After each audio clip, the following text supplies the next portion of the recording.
And a new report by the American Psychological Association found that nearly 7 out of 10 Americans are stressed about the election. So how can we cope with it all? Psychologist and CEO of the American Psychological Association, Arthur Evans, joins me now with more on this. Good morning, Dr. Evans. You know, it's been a stressful election season for most of us. What are some simple ways to cope, especially given the potentially long road ahead?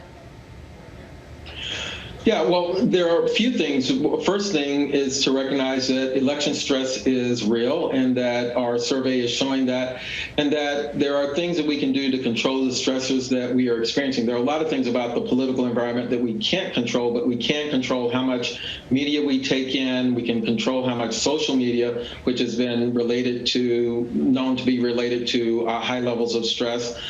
We can also do things to help manage the stress that we're experiencing. Things like, one of the things I'm going to do for election night is create an election bubble where I really limit the amount of incoming information that I have about the election. I'm going to watch some good movies, have some good desserts, and really try to limit the amount of information that I'm getting about the election over the course of the night.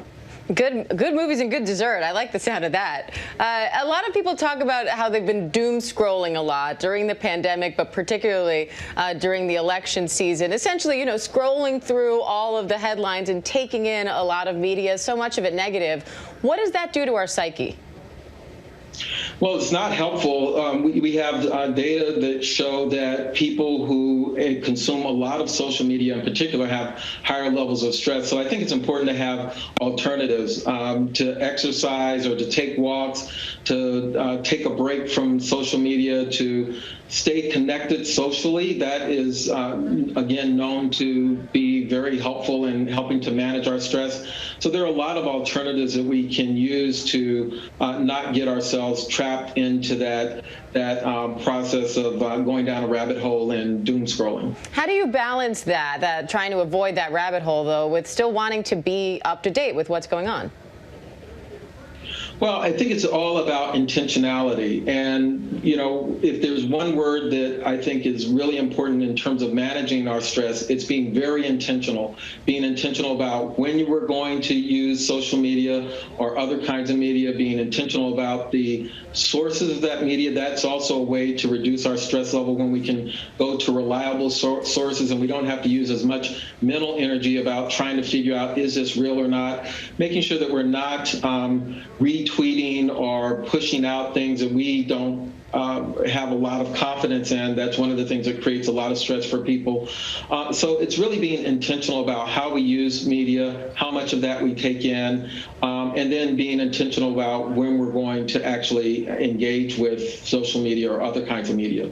And we know that this election could be a little different than what we've become accustomed to, and that we may not have a clear winner on the night. We may not have a winner for days. So how can Americans stay calm if the process lasts a while? Well, the first thing is to have a plan, and to plan that there may not be an answer to the election on election night. Most times we know by, sometimes during the night that who the winner is going to be. That may not be the case this time. And also be prepared psychologically for what happens if your candidate doesn't win. During the last election, people thought the election was going one way. It turned out that that we had a different result, and that was pretty devastating for a lot of people whose candidate didn't win. Same thing is going to happen this year. I think both sides believe that their candidate is going to be victorious, but I think it's important to be psychologically ready for the eventuality that your candidate may not be. All right, psychologist Arthur Evans, we appreciate your time today. Thank you. Thank you.